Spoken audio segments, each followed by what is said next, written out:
Chapter 8, Spirit Week. I forgave Punky for embarrassing me, but I couldn't forgive myself for running away from Tree. What would I say if I saw him again? My dinner was burning, my beeper beeped, and I had to make a call. As I walked to school on Monday, I thought how Tree and Avenel were a whole lot nicer than any other kids I'd ran into in Tanglenook. Maybe they had to be if they wanted to fit in with the crowd. I wondered what it would be like to be poor, to wear faded clothes that hadn't been bought that way, and to have your father in jail. When I got to school and saw all the posters and blue and white streamers in the hall, I remembered it was Spirit Week. Students were supposed to dress up in a different kind of costume each day to show support for the football team. Today was Hawaiian Day, and nearly everyone was wearing wildflowered shirts, sunglasses, and floppy straw hats. In English first hour, when all the kids in Hawaiian clothes stood up to be counted, no one noticed that I wasn't in costume. How could they? I asked myself. I'm invisible. Anyway, they were all too interested in Cindy Martin, who was wearing a silk flower in her hair and dancing the hula in a grass skirt. Next, I had study hall, which seemed like a terrible waste. Who needed a study hall second hour? Then I remembered promising Avenel I'd do math in study hall from now on. Today's assignment was finished, so I'd start tomorrow. I sat daydreaming about Silver Dollar City. It was one of the few places where I didn't worry about people making fun of Punky. Maybe it was because they were so busy gawking at the sights they were too busy to gawk at anything else. I doodled in my notebook, listing things I most wanted to see and do on Saturday, like watch the master woodcarver and ride the roller coaster called Fire in the Hole. When the bell rang, I went to my locker and exchanged the notebook for a sketch pad. Before I knew it, I was moseying toward the water fountain in the ninth grade hallway, peeking in every classroom as I passed. What would I do if I spotted Tree or he spotted me? Would he even recognize me since I'd washed and blow-dried my hair and styled it with a curling iron? When I reached the fountain, I still hadn't found Tree, so I took a quick drink and hurried back the other way. I must have looked like an owl, I thought, the way I was twisting my head from side to side. I smiled at the mental image, an owl looking for a tree. I expected to see Avenel in art class, but I didn't expect to see her in Hawaiian clothes. She was wearing what looked like a flowered maternity dress, all wadded up around her waist with a belt. "Hi, Del Rita," she said eagerly. I could tell by her expression that she wished she hadn't dressed up like that for school. "Hi," I said, my voice squeaky because she was the first person who had spoken to me since I'd walked into the building. The way the other kids ignored her that hour gave me an odd sense of relief. At least I wouldn't have to worry about her blabbing to anybody about Punky. At lunchtime, I sat alone in my usual spot and toyed with my poor man's casserole. How the cooks could take perfectly good beef and vegetables and stir them up into a tasteless mess was beyond me.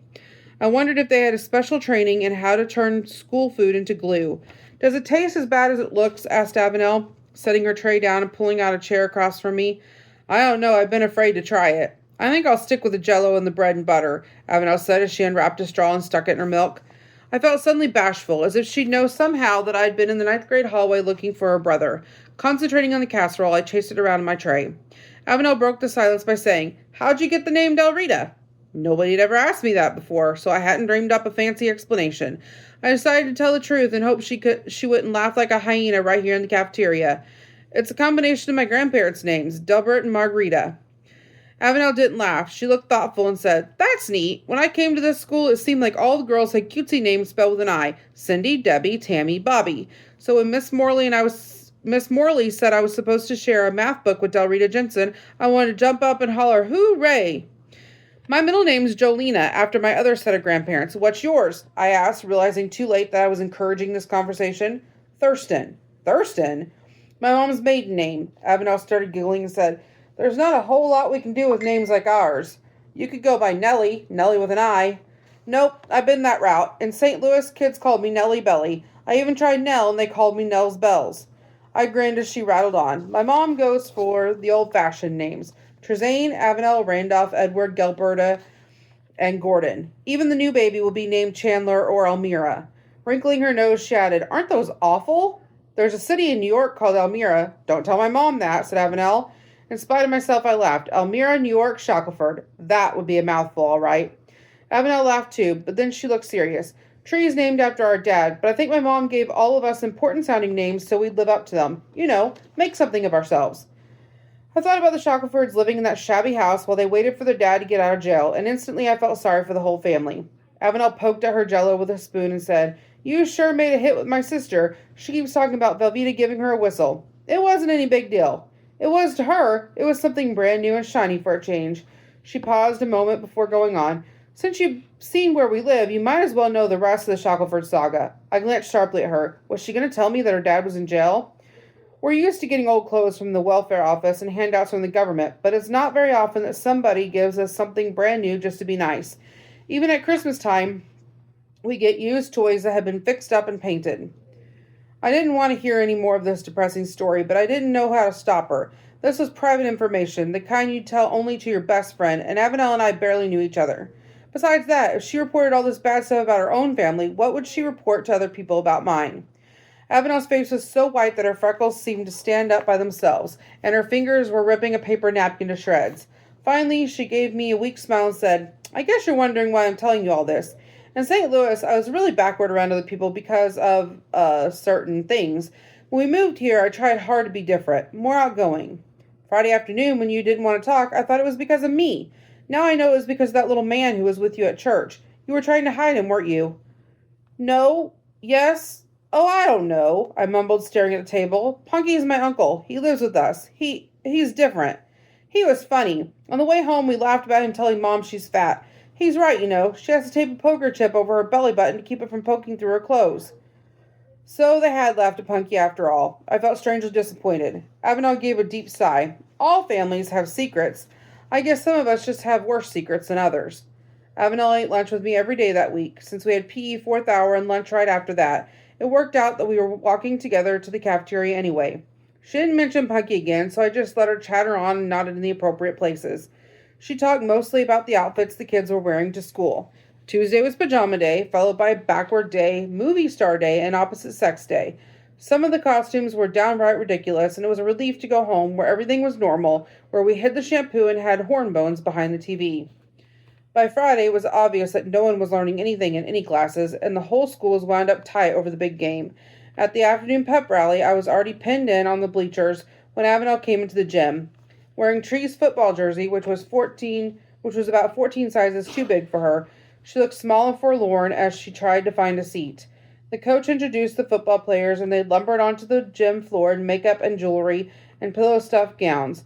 For once, I was one of the crowd, laughing out loud with my classmates, especially at Tree in a feathery tint dress tottering along on high heels. When the last bell rang and everyone swarmed out of the building, storm clouds boiled in the sky and thunder rumbled from west to east like low-flying jets. The air, which had hung hot and heavy in the classrooms all afternoon, suddenly turned cold as if someone had opened a giant refrigerator. Since I didn't have a jacket, I hoped I could beat the rain. I was trying to decide whether to detour or wait for the buses to move when someone caught my arm and asked, Are you coming to the game? I looked around and saw Tree. You mean you'll play even if it rains? Sure, he said. Coach says it'll make men out of us. That struck me as hilarious, coming from a boy whose eyelids were glistening with silver makeup and whose cheeks were smeared with rouge. I started laughing and couldn't stop. Tree laughed too, a deep, rumbly sound that reminded me of rocks being tossed in a barrel. Kids have been telling me all day that I look funny, but nobody got hysterical over it, he said. I held my sides as the laughter slowly bubbled down into giggles. At last I managed to gasp, You really could pass for Ronald McDonald. Tree gave a sheepish grin. I guess I should be offended, but I'm not. How about it? Are you coming to the game? The laughter left me as quickly as it came. For some strange reason, I did want to watch him play football. I wanted to scream and yell for Trezane Shackelford and the Tanglenook Wildcats, but I wouldn't go. Tree was watching me, waiting for an answer. I didn't know how to tell him no. He wouldn't understand what it was like to go someplace alone, to sit in a crowd with no one to talk to. I had had enough of that to last a lifetime, and I'd never forget riding a jam-packed bus on a field trip in May and having a whole seat to myself. At last I thought of an excuse. I can't be out that late, I said. We're leaving early in the morning for Silver Dollar City. Oh, he said, that's great. I've always wanted to go there. You girls are going to get wet, teased Avenel coming up behind us. Give me a break, moaned her brother. I could have kicked myself. Why hadn't I thought to ask Avenel to go with me to the game? Fat raindrops plopped onto my cheek and rolled down my notebook. I glanced up as the drops came faster and shards of lightning split the sky, close enough to make me run for cover any other time. Come on, yelled Tree, before we get soaked. He hobbled toward the school as fast as he could go in his high heels. Avenel and I started after him, but then I heard a car horn and looked back. My mom had pulled her station wagon into the spot the buses had just left, and she was hollering for us to jump in. I hesitated for a second because Punky was with her in the front seat and he was crying.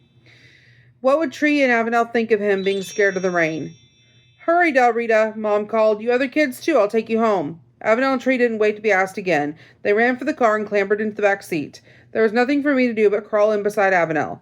Punky forgot his fears for a moment when he saw Tree dressed like a girl. He turned around and said, "You're a clown." "I know," agreed Tree. "Del Rita just told me I look like Ronald McDonald." "Del Rita!" Mom said, catching my eye in the rearview mirror as she shifted the car into gear. I knew what she was thinking. No wonder you don't have friends. "It's all right," said Tree. "I asked for it coming to school in this get-up. Coach insisted the whole team dress up for Spirit Week." Mom was still eyeing me in the mirror. Here it was Friday, and I hadn't even mentioned Spirit Week. She stopped at a red light and said, "I was glad to see your family at church on Sunday." "We liked it," said Tree. "It's a lot smaller than the one we went to in St. Louis."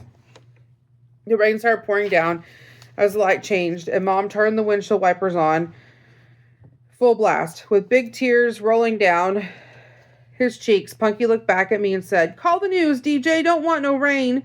I didn't say anything, so when the sky flickered with lightning, Punky shivered and said again, "Call the news." I could feel the questioning stares of Tree and Avenel, but right now I couldn't worry about them. Reaching across to pat Punky on the shoulder, I said, I don't have a phone." Tree and Avenel exchanged glances, and Mom explained. "Punky thinks Del Rita can call the weatherman and shut off the rain. In fact, he thinks she can do just about anything." "Bertie would believe that," said Tree with a chuckle. "Bertie was in my class last Sunday," said Mom. "She's quite a little talker." "What did she talk about?" Avenel asked quickly. "Everything. She told me she swallowed a bolt and had to go to the hospital, and she told me she had a chicken named Henrietta, but it got stolen." "Oh," said Avenel, obviously relieved. "I'm curious about the bolt," Mom went on. "Did she have to have surgery?" "No," answered Tree, and his face lit up with a grin. "The doctor said to think of it as a trial or tribulation. This, too, shall pass." Mom chuckled at the doctor's joke, and I caught myself smiling. Soon Mom turned off at McDonald's, and Tree directed her to the right house. He got out of the car, but kept his head ducked inside as he thanked us for the ride and told Punky, "Don't worry about the storm. Pretend it's angels shooting fireworks in the sky." He and Avenel ran across the yard, and when they reached the porch, they turned to signal Punky with their thumbs up. I studied Tree, thinking he'd been a real gentleman with Punky. He waved at me and disappeared into the house, letting the door slam in his sister's face. "Seem like nice kids," Mom was saying as we drove away. "I met their mother at church. The poor woman has her hands full with all those children and another one on the way. I wonder about her husband. Where is he? Where he works?" "Avenel never said," I replied. Mom wasn't the kind of person who would judge the kids by their parents, so I don't know why I didn't tell her about Mr. Shackelford's being in jail. By the time we got home, the rain had stopped and a watery sun was peeking out from behind the clouds. Punky climbed out of the car, tipped his cowboy hat to the sky, and said, "Thank you, DJ." Then, tucking his lunchbox under his arm, he headed for the house.